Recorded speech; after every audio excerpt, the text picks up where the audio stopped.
मी फार पोचलेला आहे, अशा प्रकारची भाषा मनामध्ये आणू नका.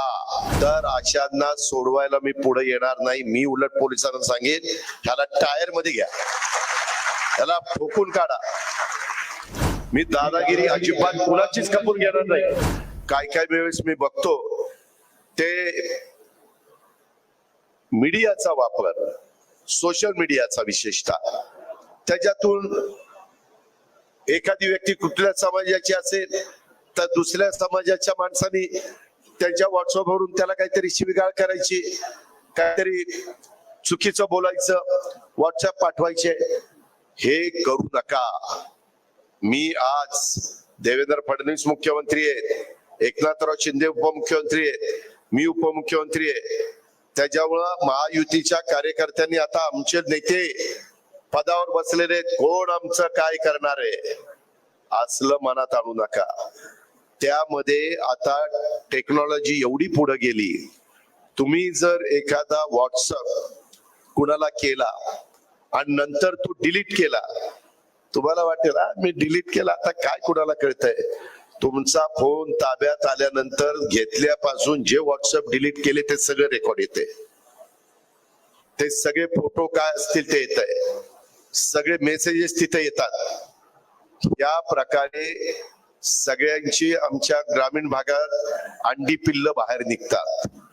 कृपा करून मी फार पोचलेला आहे, अशा प्रकारची भाषा मनामध्ये आणू नका. जर त्याच्यात तुम्ही अडकला तर अशांना सोडवायला मी पुढे येणार नाही. मी उलट पोलिसांना सांगेन, ह्याला टायर मध्ये घ्या, त्याला ठोकून काढा. हे असलं नाही चालणार. मी काहींना तर मकोका लावायला सांगितलेला आहे. मी दादागिरी अजिबात कुणाचीच कपून घेणार नाही. सत्ताधारी पक्षाच्या कार्यकर्त्यांची पण कपून घेणार नाही आणि विरोधी पक्षाची पण कपून घेणार नाही.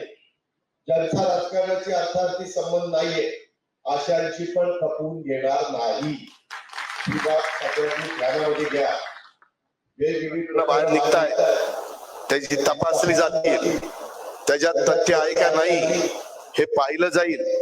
उगीच काही कुणाची बदनामी करण्याचा प्रयत्न केला गेला तोही खपून घेतला जाणार नाही. परंतु कुणी जर चुकीचंच वागत असेल आणि ते धागेदोरे लांब पर्यंत पोहोचत असतील तर तिथं पण पाठीशी घालण्याचं काम केलं जाणार नाही. प्रसार आणि प्रचार आणि संघटन मजबूत करत असताना पक्षासाठी निस्वार्थीपणे तुम्ही काम करा. पक्षाच्या धोरणांशी प्रामाणिकपणे राहा. सदस्य नोंदणीचा अभियान 1 मे महाराष्ट्र दिन राष्ट्रवादी काँग्रेस पक्षाच्याकडनं ते चाललेलं आहे आणि संयुक्त महाराष्ट्राचा 65 वर्ष पूर्ण होत असल्यामुळं आपण महाराष्ट्र महोत्सव पण साजरा त्या ठिकाणी करतोय.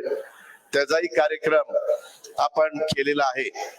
त्याच्या पद्धतीनं मी बऱ्याचदा कार्यकर्ते येतात, माझ्याकडे निवेदन देतात, इतकं जोशात बोलतात, आमचं हे आमचं ते. इथनं पुढं त्यांनी किती सभासद नोंदणी केली पण तेही विभागणार आहे.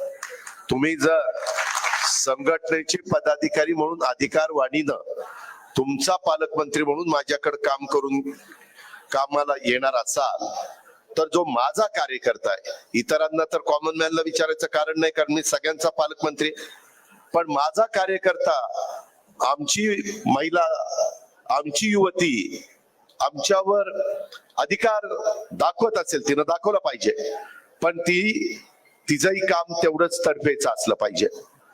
उद्याच्याला मलाही कळलं पाहिजे की नाही, त्यांनी 1000 सभासद केले, 500 सभासद केले. या पद्धतीनं संघटना त्या ठिकाणी वाढत असते.